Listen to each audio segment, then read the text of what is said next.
Sa isang sulyap mo ay nabihag ako. Para bang iba na ang lahat ng ito. Sa isang Grab, mag-pick up lang ako. Paano pa dito? Kanan ka, dulo, kaliwa, park ka ng... Libre na po yon. Libre. Thank you.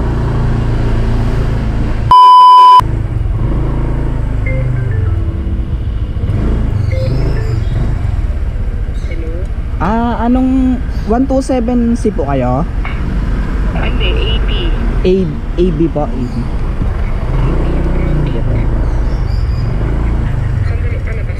Sige po. Kamusta mga kawalang umay? Panibagong araw at blessings na naman ngayong araw na to. Pagka-drop nga natin ng delivery na express, pinasukan ulit tayo ng panibagong express natin. At nandito na nga tayo sa location ni customer para mag-pick up. Dami ah. Kay Mamari po. Sampalok po. Ito na nga guys, ang pinadala nga pala sa atin ni customer dito ay mga grocery, mga kung ano-anong pagkain na dadalhin natin papuntang ospital. Doon nga pala yun sa may Sampaloc, Manila. At hindi ko natanda kung ano yung hospital yon. At yan, kinukonfirm ko kay ma'am kung exact ba yung location niya sir. Baka mamaya kasi yan, mali. Mas maganda na yung kine-check natin sa kanila. At umalis din agad ako pagkatapos natin ma-pick up. 102 lang po. Thank you.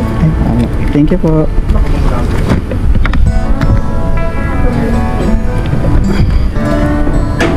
Opya. Going to Sampaloc, Manila. Let's go! 15 minutes, 5.3 km lang guys ang ating tatakbuhin.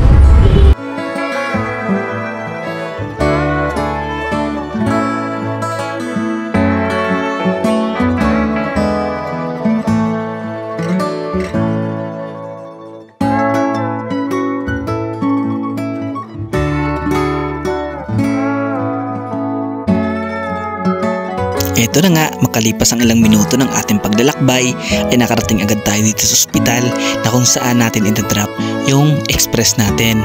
At dito nga medyo hinintay natin si sir dito at medyo natagal lang kasi parang ang layo ng nilakad niya. At ayun nga, dahil nga sa main lobby nga tayo doon natin napapunta si sir sa likod. Kaya ayan, medyo natagalan tayo sa paghihintay niyan, pero okay lang dahil pinasukan din naman tayo ng booking natin dyan pagka-drop natin yan.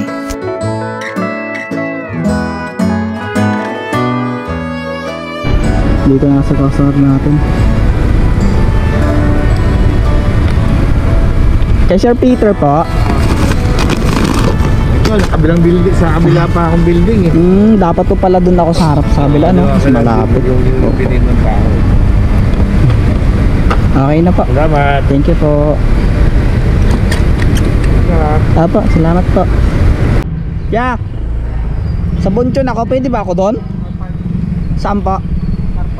Car park. Thank you. Grab, mag-pick up lang ako. Paano pa dito? Kanan ka, dulo, kaliwa, park ka ng... Libre na po yon. Libre. Thank you.